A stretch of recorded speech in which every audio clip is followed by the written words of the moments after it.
It's extremely difficult because we've got a big game next week as well. We've got a big game, and you want to take positives from it.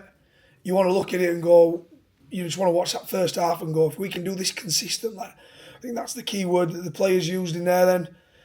We just need to find consistency in what we do. So what we do in periods, in the first half in particular, is really, really good. But then in the second half, we just don't do it consistently. We've talked a lot about the rotation that's been enforced upon you with injuries, and obviously it happened again today with two. Can you just provide a bit of clarity on that one? Yeah, look, I've said it over and over.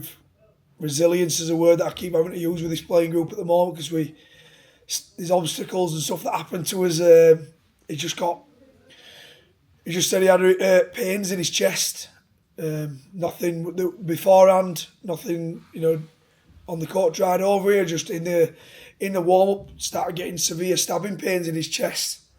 Spoke to the doctor, and the doctor would obviously advise him, best for him not to play. So, yeah, we trained all week, expecting him to be the halfback partner in Clune, and we had to throw young George in once again, last minute.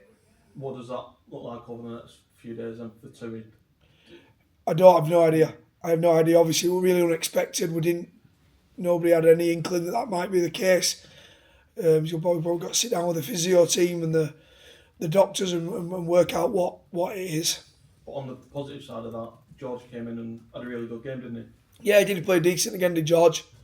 Few areas of games he probably needs to fix up. I think he needs to be a little bit more direct in the way that he attacks, because they're stripping the ball on him. I think he had it stripped 2 or 3 times, one-on-ones. But I thought he was good again. I thought he was good, especially last minute coming in, not being prepped for it. He played yesterday in the reserve team, not the full game, but did some minutes in the reserve team yesterday. So to him to come in, I thought, yeah, exceptional. Were you maybe a little bit surprised that there was no card shown for Harry Smith in the lead up to the tries before half time? Say again, sorry. Were you a bit surprised that there was no card on Harry Smith in the lead up to the try at half time? High tackle, I think it was on the line. Oh, yeah. Yeah, I don't want to coach that whinges and moans. And look, I thought potentially that could have been. It could have been, yeah. I thought, when Murchie made a break in the second half, I felt like the ruck kept getting slowed down a little bit, and whether it's us that need to adapt to what we need to do better and win some more of those rucks. But yeah, I just felt a bit like, yeah, we're playing sometimes. I felt like the play the ball speed were a little bit different for both sides. We take now it won't feel like, but take some positives from the first half, going toe to toe with the reigning champions and what they've done over the last 14 months. Very difficult for me at this moment in time, if I'm honest. Very difficult, because the word for me is just, 2 words, is consistency, but for me it's frustration, because the plan what we had in the first half, if we'd have just done that again, would have come away victorious, and we just didn't seem to be able to do it. But yeah, look, there's a lot of positives that take out the game. Like I say, George did really well. I thought Clune were really good to say that he's not really trained since September.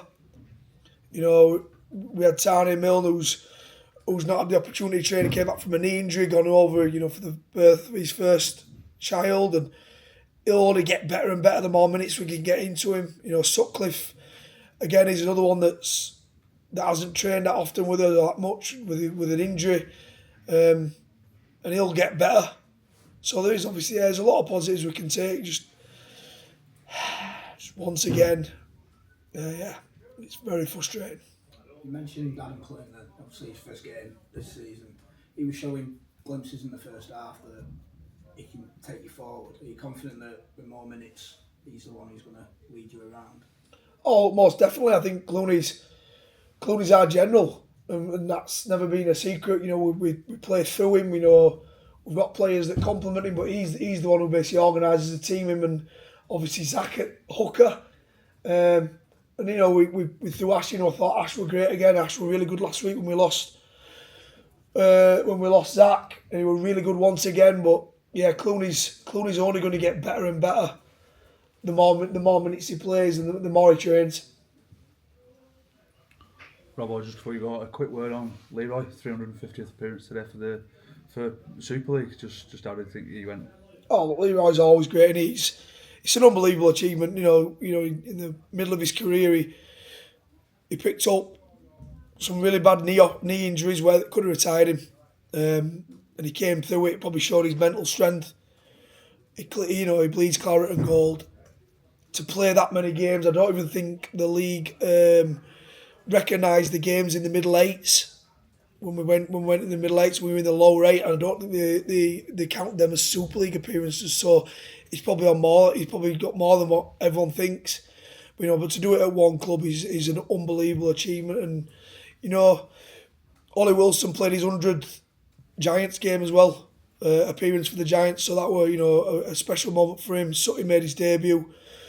Tarney made his debut. So it'd been nice if we could have carried on the first half the way we were playing and ended it a little bit on a better note for him.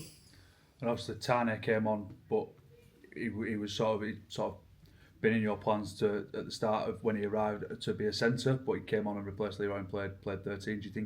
How do you think he adapted to not playing in his usual role? Oh, look, I thought he was pretty good. He's not trained. He's not trained because of his knee injury.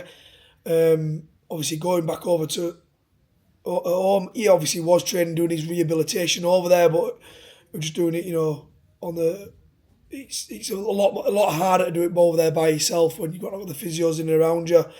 I thought he was good in the middle, and I thought it'd be easier for him going in the middle at first. Not having that sort of game fitness and training, having loads in his legs.